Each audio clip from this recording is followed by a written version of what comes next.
मैं डॉक्टर वंदना रंगा आज आपसे किरचॉफ लॉ क्या होता है उसके बारे में डिस्कस करना चाहती हूँ। किरचॉफ के नियम की सहायता से किसी भी परिपथ को हल किया जा सकता है क्योंकि ये नियम श्रेणी तथा समांतर संयोजन पर निर्भर नहीं करते। सन 1847 में जर्मन भौतिकविद किरचॉफ के कथन के अनुसार धारा के वोल्टा के दो नियम इस प्रकार से होते हैं। परिपथ किसी भी बिंदु पर अंदर आने वाली धाराओं तथा बाहर जाने वाली धाराओं का बीजगणितीय योग शून्य होता है। दूसरा, किसी भी बंद परिपथ में वोल्टा स्रोत के विद्युत वाहक बल तथा आईआर वोल्टा के पतन का बीजगणितीय योग शून्य होता है। तो हम पहले बात करते हैं किरचॉफ का धारा का नियम या किरचॉफ करंट लॉ। इस नियम का कुछ अलग तरह से कथन है इस प्रकार: परिपथ के किसी भी बिंदु, संधि या नोड पर अंदर आने वाली धाराओं का योग बाहर जाने वाली धाराओं का योग के बराबर होता है। यहाँ हम चिन्ह मान्यताओं के रूप में नोड पर आने वाली धाराओं को धनात्मक लेते हैं तथा नोड के बाहर जाने वाली धाराओं को ऋणात्मक लेते हैं। उदाहरण के रूप में चित्र के लिए धाराओं के नियम के अनुसार हम लिखते हैं IA plus IB minus IC minus ID minus IE equal to 0, या I2 plus I3 minus I1 minus I4 minus I5 equal to 0, जैसे कि इस चित्र में हमने दर्शाया है। समीकरण से यह निष्कर्ष निकलता है कि परिपथ में किसी भी बिंदु पर आवेश का संचय नहीं होता है, अर्थात किरचॉफ का धारा नियम आवेश संरक्षण के नियम के तुल्य होता है। दूसरा है किरचॉफ का वोल्टेज नियम, किरचॉफ वोल्टेज लॉ। इसके अनुसार किसी बंद परिपथ में निश्चित दिशा में चलते हुए वोल्टा का बीजगणितीय योग शून्य होता है। यदि हम बंद परिपथ में किसी एक निश्चित विभव के बिंदु में शुरू करें तथा वापस उसी विभव के बिंदु पर पहुंचते हैं तो निश्चित ही विभव अंतर शून्य प्राप्त होगा।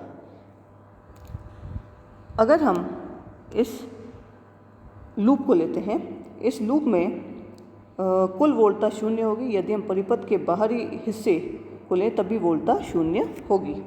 हम चिन्ह मान्यताओं के रूप में विभव की वृद्धि, अर्थात जब हम निम्न विभव से उच्च विभव की ओर चलते हैं तो धनात्मक लेते हैं, तब विभव पतन जैसे कि प्रतिरोध के सिरों पर ऋणात्मक लेंगे।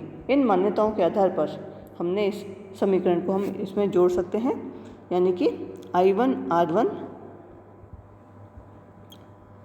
Plus I2 R2 plus I3 R3। इनके जो साइंस होंगे वो हम इस प्रकार से लेके इनको जोड़ेंगे तो हम जानते हैं कि ये इसका जो समेशन है, यानी कि I1 R1 plus I2 R2 plus I3 R3 equal to E, इसके अधिक सामान्य रूप में हम इसको लिख सकते हैं summation of all IR is equal to summation of all E।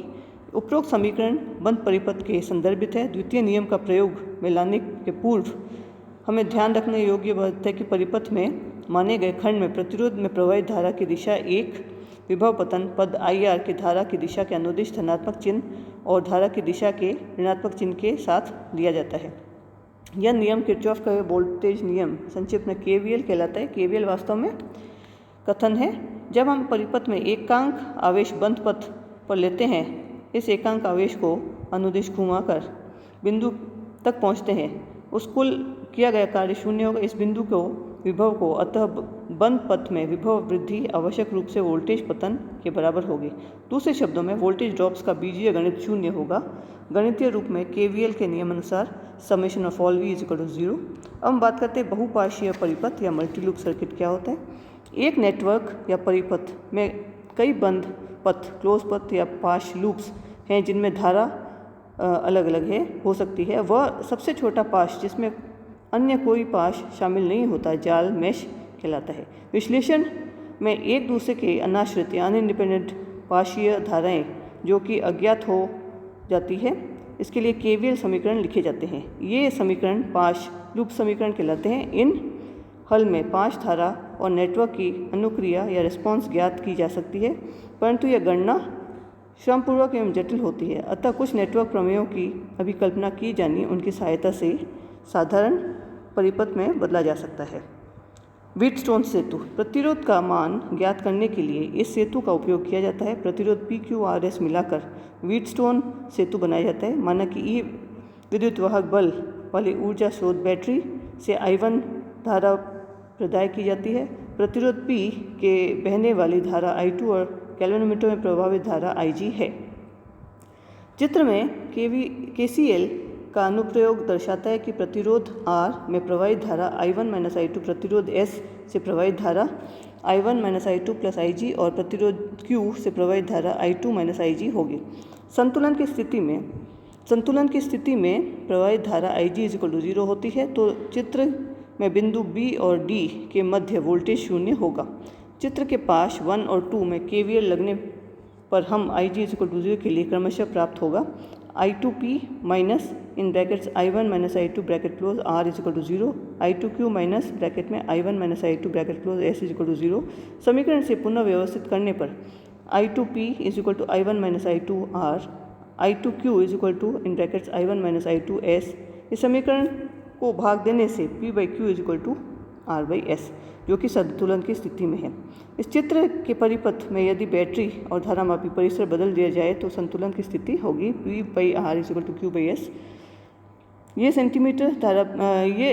इस समीकरण से यह धारामापी और बैटरी का विशेष स्थिति में यदि सेतु संतुलित है तो यह धारामापी और बैटरी की स्थिति परस्पर बदलने पर सेतु संतुलन की अवस्था में रहेगी। यह एक सामान्य सिद्धांत का उदाहरण है जिसे व्युत्क्रम या प्रिंसिपल ऑफ रेसिप्रोसिटी कहती है। धारामापी में धारा जब सेतु असंतुलित है, सेतु उस समय असंतुलित कही जा सकती है जब P/Q R/S लागू नहीं होता है।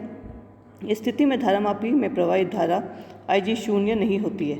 हम कल्पना करते हैं कि बैटरी के आंतरिक प्रतिरोध नगण्य है। उसका मान ज्ञात करने के लिए हम पाश 1, 2 और 3 अर्थात बंद पथ क्रमशः ACDA, CBDC और ABCC'A' में KVL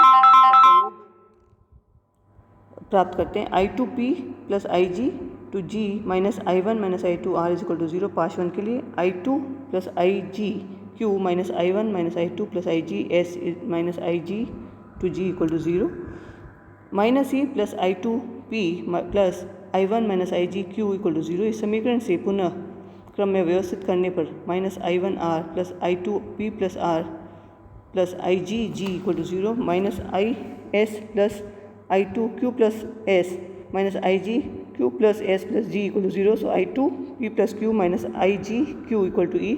इन समीकरण को क्रैमर रूल्स से IG के लिए हल करते हैं तो IG R डिटर्मिनेंट हो जाएगा R P + Q 0 S Q + S 0 0 P + Q E divided by determinant of R P + Q G S Q + S Q + S + G 0 P + Q। इसको अगर सॉल्व करेंगे तो हमें जो इक्वेशन मिलेगी IG के लिए वो हो जाएगी E × PS - QR bracket close divide by G bracket में -S P + Q bracket close plus Q + S + G bracket में -R P + Q -Q PS - QR। संतुलन अवस्था में IG 0 उपरोक्त समीकरण PS = QR हो जाएगा, अर्थात P/Q समीकरण धारामापी में प्रवाहित होने वाली धारा का मान बताता है जबकि सेतु असंतुलित हो। धन्यवाद।